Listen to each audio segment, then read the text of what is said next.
Let's talk about Oregon a little bit, because Oregon played Idaho a lot closer than I think anybody expected, or Idaho played Oregon a lot closer than anybody expected. Final score was 24-14.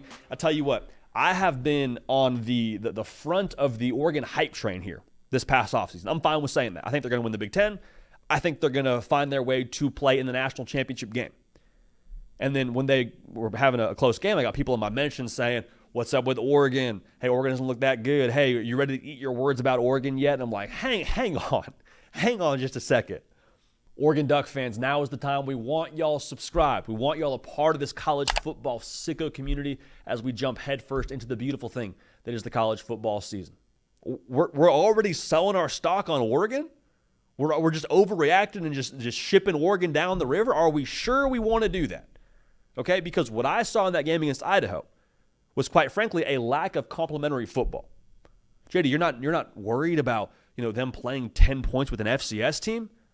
Doesn't look good. Tell you that right now. If they play that way against better competition, they will get beat. That's 100% true. But in week one, with the way they looked, which is the key thing here, not the box score, the way they looked, no, I don't have a ton of issues with them finding a way to win a football game. Yes, lesser competition. Again, you've heard me say that many times. That would have been a loss somewhere else. But I didn't see anything that's concerning that's going to follow them, from what I can tell, throughout the course of this season. So here's what would have been concerning. If the quarterback play had just been a swing and a miss. Like, you go out there and Dillon Gabriel, it becomes very obvious very early, like, hey, kid doesn't have it. Maybe it worked for him at Oklahoma. This is not the system for him. He doesn't get it. He's making bad decisions. He's throwing multiple picks. Let's read his stat line really quick. 41 of 49. 380 yards, 2 touchdowns, no picks. Yeah, but JD, he was just checking it down. Didn't Bo Nix just check it down all the way to being a first-round pick? And check it down all the way for them making the Pac-12 title game? That's what this offense is. They're not going to be this team that airs it out. What you see is what you get from this offense, man. They're going to check it down, put it to playmakers in space, make good decisions, and we're off to the races. It's not going to be this aerial assault. That's who they are. So, no, I'm not worried about the quarterback play. If I had been worried about the quarterback play, that changes this discussion. The trenches, man, were they getting pushed around? It's like that shows up pretty early, too. We all thought we knew who Florida State was. Gosh dang, Florida State, I apologize. We're not trying to deal out strays here, but like it's a teaching moment for all of us, all right? We're all learning together, okay? We'll move forward. If they were getting blown off the ball, that changes the conversation, okay? Like, hey, maybe those dudes up front that we thought we had, we don't really have. Jordan James had almost 100 yards on the day.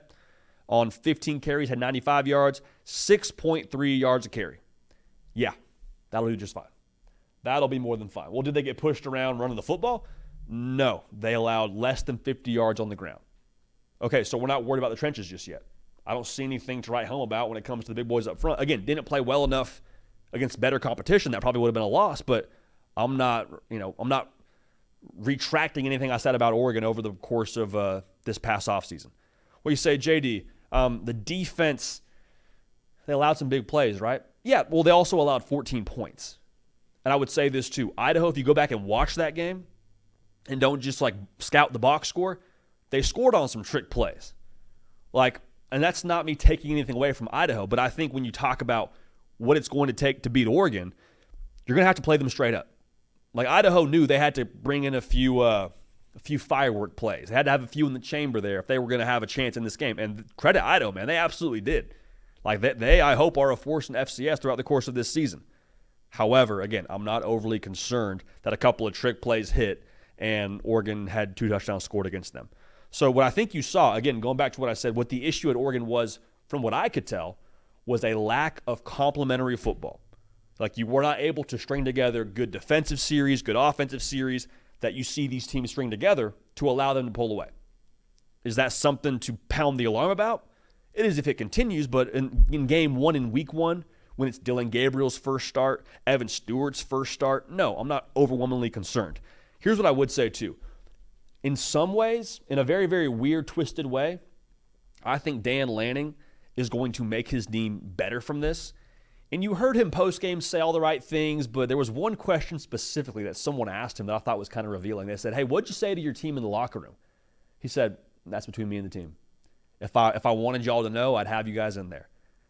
And of course, it's like you read that from a transcript. It's like, oh, that makes sense. But the way that he said it, you could tell Dan Lanning's like, I sent a message, is what I would have to assume was said behind closed doors. I have to imagine Dan Lanning was not pleased with that. And Nick Saban said something on game day. He's just been dropping gems on game day, by the way. He said something on game day. He said, your teams listen to you actually better when you don't play well as opposed to when you play well. And Dan Lanning being from the Kirby Smart, Nick Saban tree, I have to believe he now is going to use that lack of success execution-wise from this past game, put the pressure on his team, raise the standard for his team.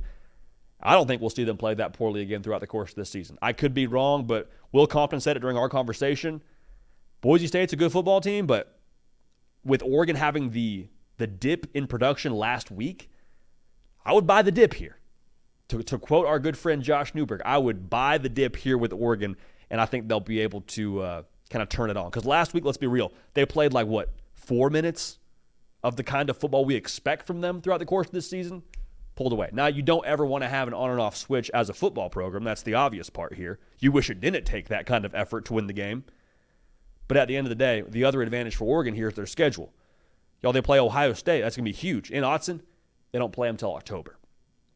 They got to go to Michigan. Massive one, defending national champs on the road. It'll be cold. Again, it's in November. So what does that mean? It means that Oregon ultimately, even though week 1 didn't look great, they have time to put this thing together to ultimately be the machine they need to be when it's time to play their best football. So going back to Dan Lanning being from that Kirby and Saban tree, what do we know about those teams?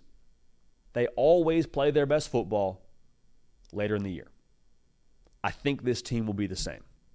Now, it wasn't the case last year in the conference title game. That's 100% true, but I think that this team, with the roster talent they have, with who they have as head coach, with how he operates, I'm not worried about Oregon. And I'll say it again. If you are selling Oregon stock, please DM me. I'm happy to buy it, and I'm happy to just hoard all of it like the HGTV show Hoarders, and just keep it all for myself until it comes time to cash that in I guess that'll be late December, early January. Regardless, no issues with Oregon right now. And if you do, your prerogative, but we disagree. Hey y'all, thanks so much for watching. Subscribe to the channel here to make sure you don't miss an episode of The Hard Count. Also be sure to check out other videos on the On3 YouTube channel.